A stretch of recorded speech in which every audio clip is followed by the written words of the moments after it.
There we go. All right. All right. Welcome. Welcome to On Your Terms Live. I'm Franzese Bourne, and I'm so glad you're here with us for this very first episode. This show is all about helping entrepreneurs and founders create both a business and a life on their terms. So each month, unless we become more ambitious, we'll dive into the real challenges, the patterns that hold us back, and the strategies that can move us forward with clarity and confidence. So, now for today's conversation, I thought we'd do something different. Instead of me interviewing a guest, I've invited my friend and LinkedIn guru, Nina Froreep, and she is here to host and ask the questions many of you may be curious about, who I am, why I started the show, and what you can expect going forward. So, with that, I'm here to hand this over to Nina and see what we have. Absolutely. Well, thank you so much for inviting me into this conversation, Anne. Very excited because, as much as we've worked together, I do have some questions of my own. So this Okay. is going to be perfect. So to kick us off, I think it's sort of the most obvious question, right? Is why did you want to create this show? What had you pulled the trigger? Yeah, for so many years, I think about people being able to make choices and be of choice. So I really think, especially for entrepreneurs, we can get weighed down. And so having this on your terms perspective of balancing life and entrepreneurship, it gives you that ability when you have a perspective to live that way. So since I've been able to experience this journey for quite some time, I have really wanted to pass some of the wisdom along, pass the learnings along, and really help people get to the point where they can get into that kind of perspective of living life on their terms. Yep. And I think that's probably for many of us why we even started and are entrepreneurs, because we want that on our own terms, right? So what does that really mean for you though? Like you personally, what does on your terms mean to you? Yeah. So for me, it has been, I was a corporate girl, and then I become a mother and a spouse, and then I became a business owner. So instead of going back to corporate or doing those things, I really wanted, for me, on my terms, was living a life of freedom. And so freedom to do the things of my choice, freedom to, have time with other people. And I think that's what entrepreneurs come out here for, and that's what they want. And unfortunately, being an entrepreneur is not like eating cake every day, right? So it's a lot of work. And I think that without that expectation of understanding and truly understanding what that means, then they get tied into not understanding how they can live it on their terms because they start drowning. And so I've just, I wanted to create this because I've been fortunate. I to live a great life. Not there's roller coasters and ups and downs, but being able to do it on your terms, living life your way. I just felt like I wanted the show to give people some inspiration and some validation, and some insights. So that's really why I put it together. Yep. Yep. So you mentioned, corporate, marriage, children, and then entrepreneurship. So your journey has been less than linear. So tell us a little bit about your background, in terms of what you bring to the table. Yeah, yeah.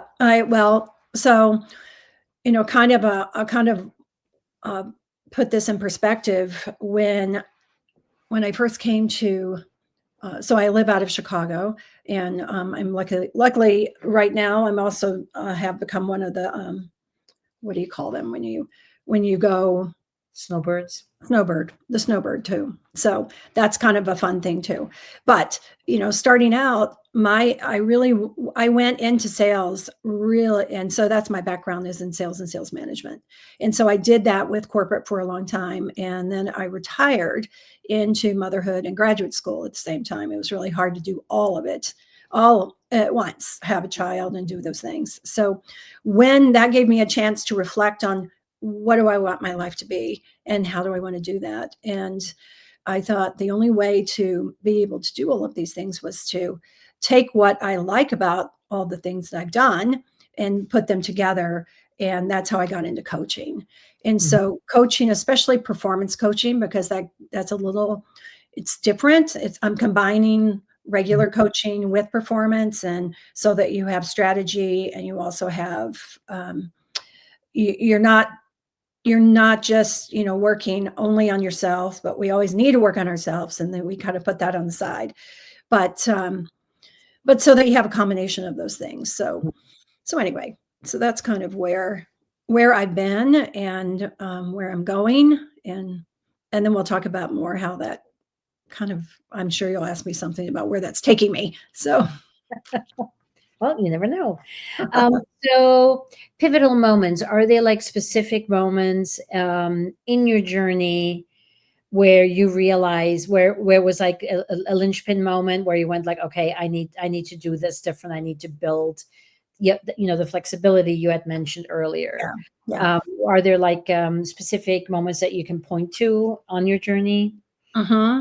Well, we all have those moments. We all have those moments when we want to give in and say, okay, this is not for me. This is too much. This is not right. And so, of course, I've had those types of things, but I would say pivotal pieces that have um, happened. I'm going to just travel all the way back to say how I got started. And going back to high school is kind of Mhm. where I learned one of my biggest lessons. And I was a stockroom girl for a retail shop, and it was pretty high end place, and I just was there for a job. And then that um one day they asked me if I would help out on the sales floor, so I went from stockroom girl to sales girl. Mhm. And then I got a check, and I got my check, and I went to my manager and I said, okay, this is, I think that there's a problem with my paycheck.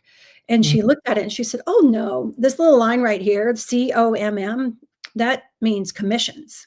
So Mhm. I said, commissions. Wow. So that was my first lesson in understanding, um, leveraging time and what that meant. Mhm. So from then if we carry forward, when I talked about going into sales, that actually is why I knew that I always wanted to go into something that would help me leverage my time and then also give me that time freedom. Yeah. So yeah, that was kind of a big aha for me I early. would, I would think so. Yes.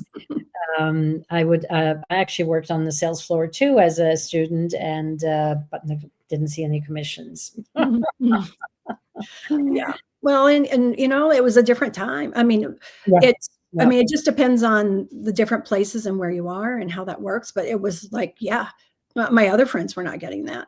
They Right. didn't, right? It was just because I happened to be in a certain spot. And I think that happens a lot for people too, Yeah. is that we can fall into things, that accidental um, component of falling into something, and then that just changes everything. But what I say about that is that we always have to get in there and do something, because then you might fall into it, right? So You have to allow for the opportunity to happen to you, right? Yeah. yeah, Yeah. I mean, exactly. I've had chances where, I felt I did fill a void. So, somebody wasn't doing what they were supposed to do or was sick or whatever, and I got an opportunity that was massive, and I just ran in and jumped at it and took it. So, yes, having those opportunities is really important, and recognizing them. Mhm. So, in looking at your work, I see that you talk a lot about clarity being more powerful than the hustle. So, could you introduce us to that concept, and then, yeah, I'll have a follow up Yeah. question. So, Yeah, what's yeah, yeah, yeah. Yeah. Well, we are early on, we're always the environmental environment that we have, the society dictates sort of this idea of, go work hard, go to school, learn, study Mhm. hard, and then you're going to do well because you've really honed in on that. And Yeah. so when we take that same work ethic and apply it to business, the problem that happens is that then we are doing it all. And in business, especially as an entrepreneur, we cannot do it all. Yeah. And so we haven't learned that shift of what it means to really pass it on. Like we feel like, oh, we're giving up control. They're not going to do it the way that I want to do it, or that type of thing. Right. So, um, I do recall when I was in sales management, and I think that like my first year, I had 17 sales reps, and I'm like, holy cow, how am I supposed to accomplish this and make sure that everyone gets what they need and how they divide and conquer? Yeah. And so that's what you have to do. So I fell into having to learn how to delegate at a very young age, and then once you witness it and you go, okay, I don't have to be the one. Ego plays into it too, right? Mhm. And so many different things happen in that manner. So I think that that's where you have to back up and say, having the clarity. If you have the clarity, that just means it's the awareness. I guess that's where I want to say on clarity is that the awareness of where you are or what you're doing. If it's, when people say you need to pause, that means that you're saying, okay, where am I right now? It's the awareness. And so having awareness is key in all facets, even if it's in a conversation that you're having with someone or having the interview here right now, right? Like, okay, let me be aware that this is Nina and I talking and Yeah. not talking to the world, right? Yeah. So those are the pieces that go into play. And I think also it also plays sort of into the um, and maybe a different way of saying it is that we get so strung up in the more that we cannot see sort of the box from the outside anymore. Like we're just so stuck in our ways, right? Yes. No, we do get stuck in our ways. And Mhm. what we've done is that we think that busyness equals better, Yeah. that we're going to get more, we focus on the money, we focus on all those aspects of it, Mhm. where instead, if we focus on the idea of what is the freedom that I want, the time freedom to have time with my family and friends, the Yeah. financial freedom to make the impact that way. When we use that as a perspective, Yeah. then we are not feeling exhausted. We're feeling like, okay, where's the opportunity for me to make this happen? Right. That Right. makes sense. Yeah. Totally. And I think it's also maybe a cultural thing too, like that, always be busy, for sure is a very American uh Yes. concept, let's put it that way. Yeah. Yeah. Yeah. Well, we feel better, right? Yeah. Sometimes if so, I just know that some people, if they are stressed or they have something going on, they're like, okay, I just have to clean something. Or there's something that there's their go-to because they are filling the void. Maybe I think sometimes people will just try to fill a void. Yeah, or control something small, right? Mhm. I realize when I'm not busy or I'm not, fully engaged with work. I mean, nowadays I have my artwork to go to, but in the old days when I wasn't doing artwork yet, I would start cleaning my house obsessively because that was something I could control, right? Yes, So you're kind of right. replacing one with the other. Yeah, Yeah, yeah. exactly.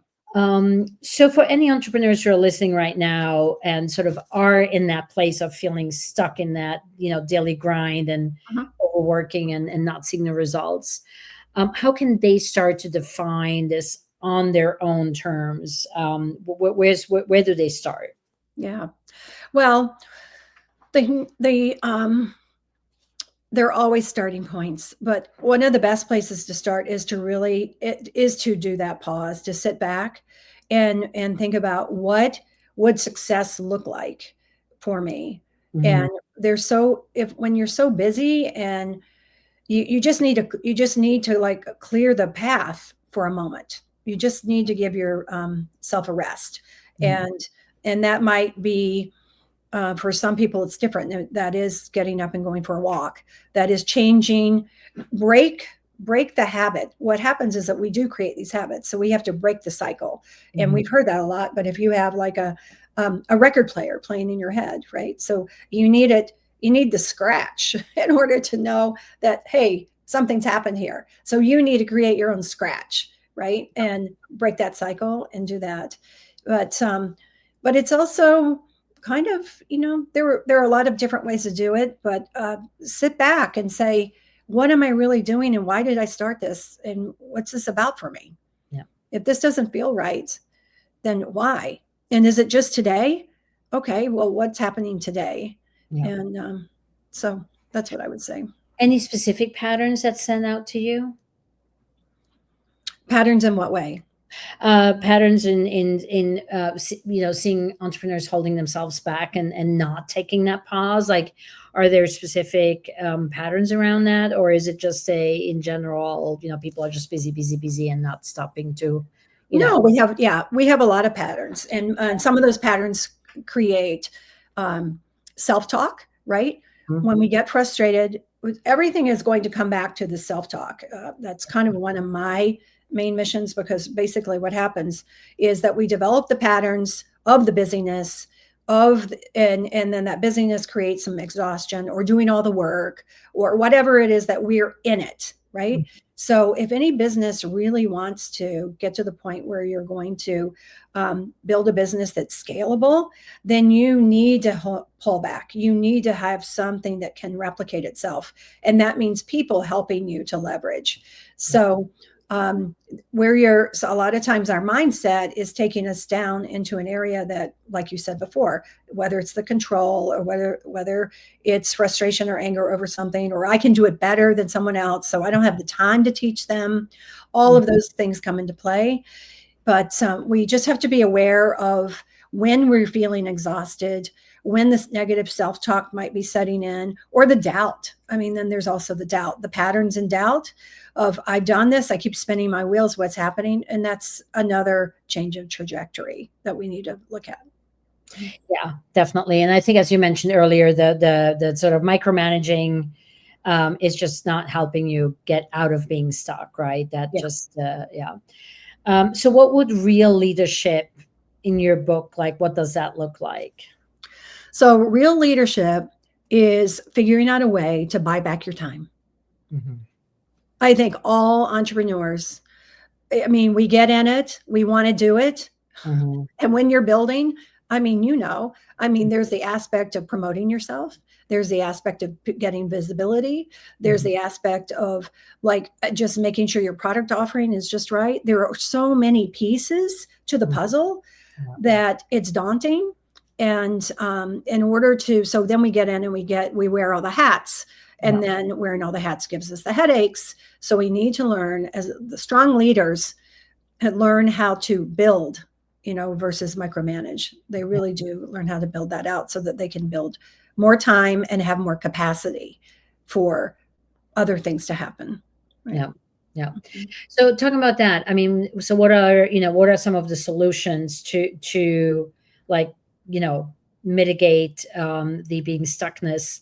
So I know you built a couple of frameworks. I don't know whether you want to talk about them separately or together, but there's the freedom curve and there's the growth solutions intensive, right? Yeah. Yeah. So can you give us some examples, or how do those work? How do you? Yeah, I'll tell you about that. So basically, especially for entrepreneurs that are thinking about how their business is, their business product offerings and what they are doing, we come out with like a whole laundry list of, I'm going to offer this, this, this, this, and this, and then over time we learn that we better streamline that down, because how can we wear all those hats and do all those things? That's just simple thing. Simple, not so simple, but understanding it from the outside in is like, let's fine tune this. So basically what I found is that I've created this piece called the freedom curve. And the freedom curve really is just meaning where you're starting out, thinking about where you are on the curve. Okay. So just like there's a learning curve, this freedom curve is about how do you get to build freedom. And so we take you on that journey of where are you right now and how do you build that way up to mastery in order to make that happen. So once you know your spot in terms of where your business cycle is, then you can move into how do we actually churn the vehicle. So I look at the building of the business as the vehicle to helping you build the life that you want. And then that's what Growth Solutions Intensive is. It is taking a framework plus using mindset to look at the decision-making processes that you're doing, and then allowing you to find where you need to work on your gaps, and then look at a proven framework that actually helps businesses thrive and become scalable. So that's what we're doing over on our side. So that really helps the entrepreneurs you work with to sort of move from being reactive in their business versus, and it helps them to be more strategic, right? Yes. So what it's doing is that it's helping you to hone in on 6 key factors, Mm, like where is your leadership, where, and in terms of leadership, we actually take that and say, let's look at leadership in this case as um, more, instead of a mission statement, a revenue statement. And that just means that how do we go in and find what are the products that are going to help you get to your revenue that's going on now? And yeah. then once you fine tune that, now we're going to get into what type of messaging do you need and the visibility that you need in marketing to do that. And then how do you position yourself in sales to kind of have that all flow through. And then we look at the product offering itself to ensure that you've got something that's scalable so that it's repeatable and you can leverage.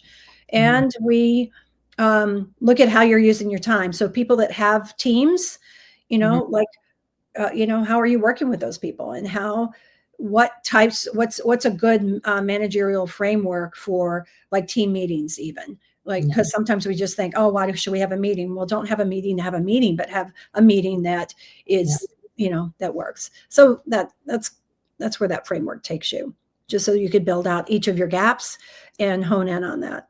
And Mhm.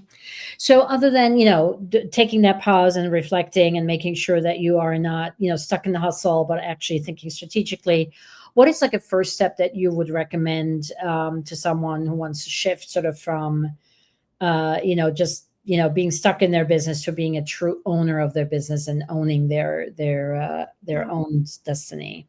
Yeah, I think that very first step is to understand how you are thinking about the decisions that you're making. Mhm. And so that is part of the leadership component, or we also have something called Leadership Accelerator.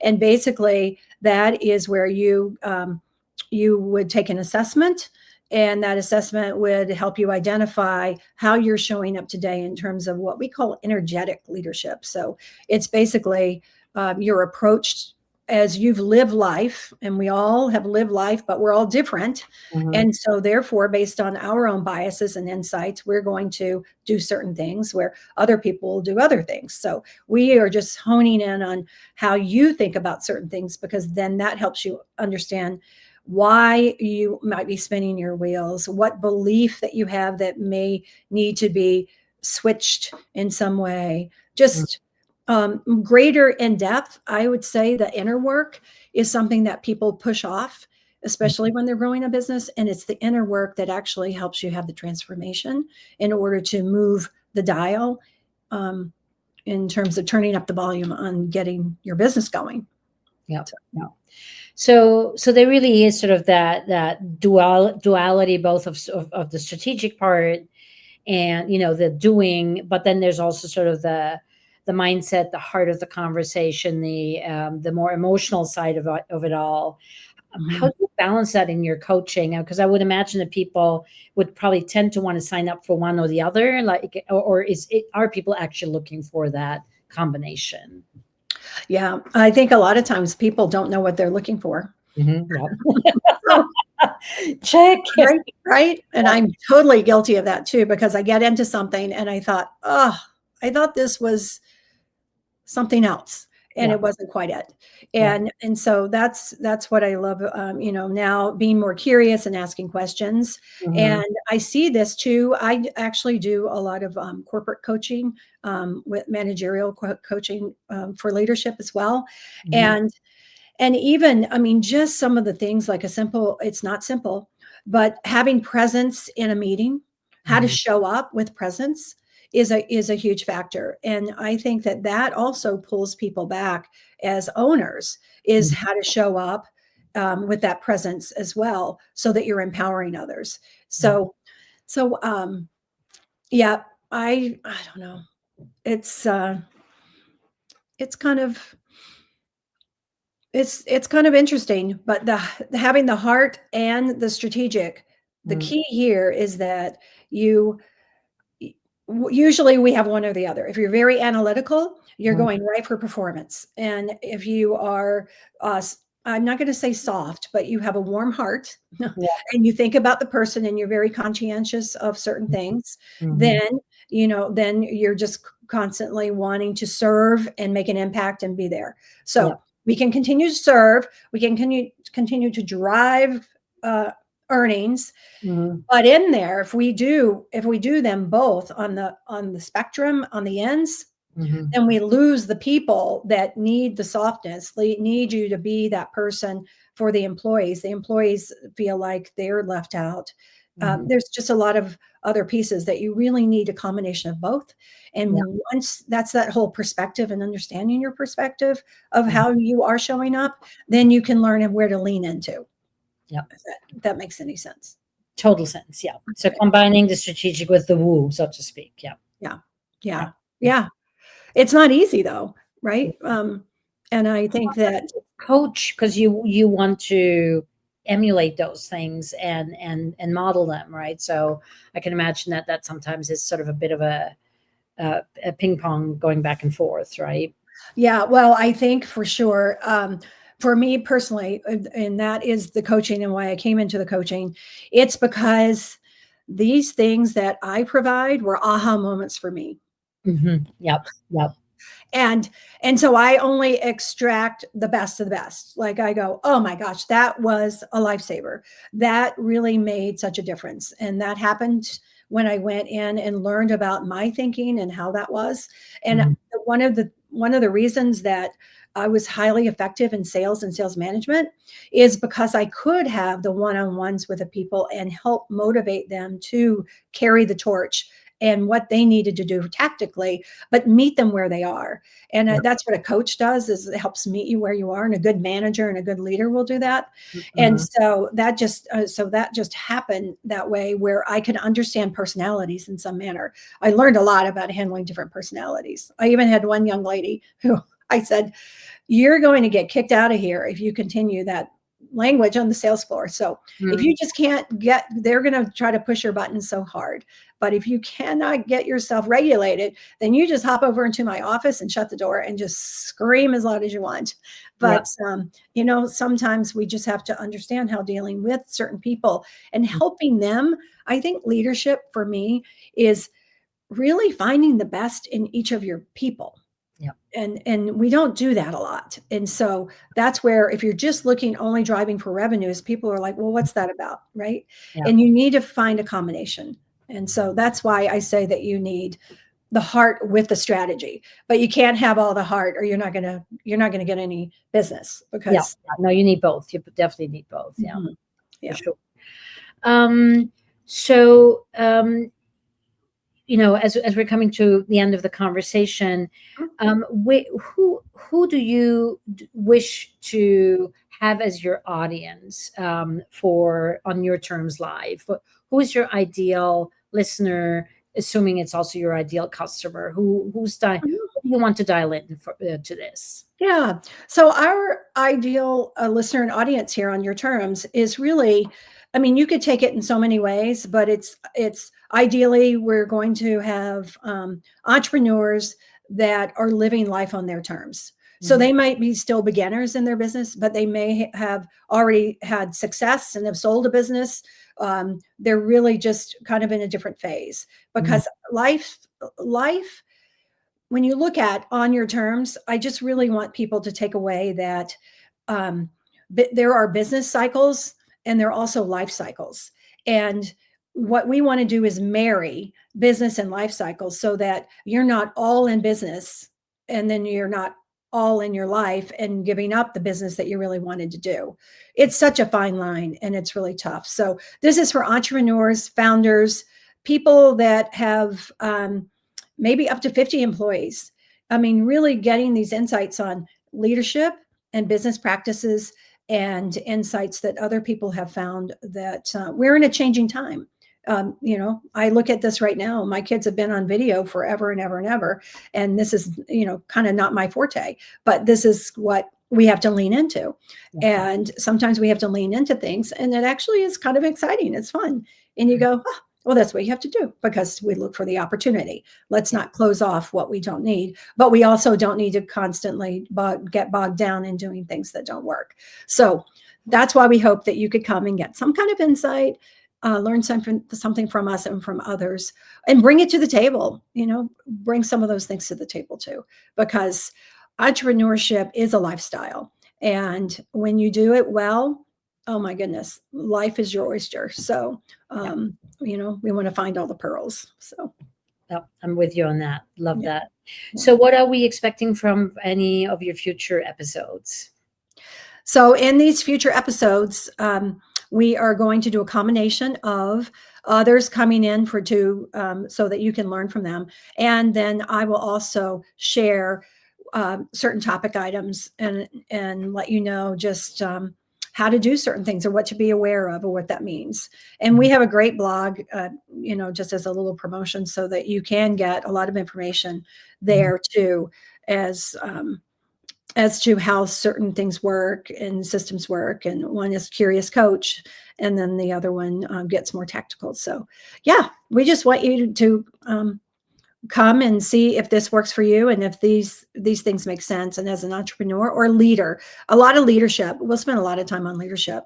The mechanics kind of lend into itself, and we'll talk about why some of those things happen. But I think a lot of it, we'll spend a lot of time on leadership. Yep. Excellent. And how can people stay in contact with you and know when the next show is up or the next newsletter is coming out? Yeah. So you can subscribe with us, and you can find us on LinkedIn, as well as our website is journeytosuccess.me. And you can find us there. But we'll have a link for you here. And that's kind of where we are. And very good. And I mean, as with these LinkedIn live shows, they'll be announced on LinkedIn as an event. So I always tell people, make sure you RSVP so you don't miss when it actually is airing. Good. Well, that's good to know. Yep. As our first episode. Yep. Good. I know. So this is really great. Yeah. Well, thank you so much for having me come in and chat with you a little bit. And I'm sure you have some send-off notes for our audience. Okay. All right. Well, that's great. All right. Well, I'm going to first thank you, Nina, because you've made this very easy and enjoyable. So I appreciate that. And then also for helping me share my story on Terms Live and being this first episode. Yep. So, and I want to thank all of you for tuning in, and thank you for being here for the conversation. So each month we'll be exploring the real decisions, challenges, and breakthroughs that shape entrepreneurship and how you can create a business that works for your life and not the other way around. So be sure to subscribe and, like I said, connect with us in LinkedIn and join us. All right. So we're happy to be here, and we'd love to learn from you and hear from you too. Okay. Excellent. All right. Okay. Thanks so much. Okay.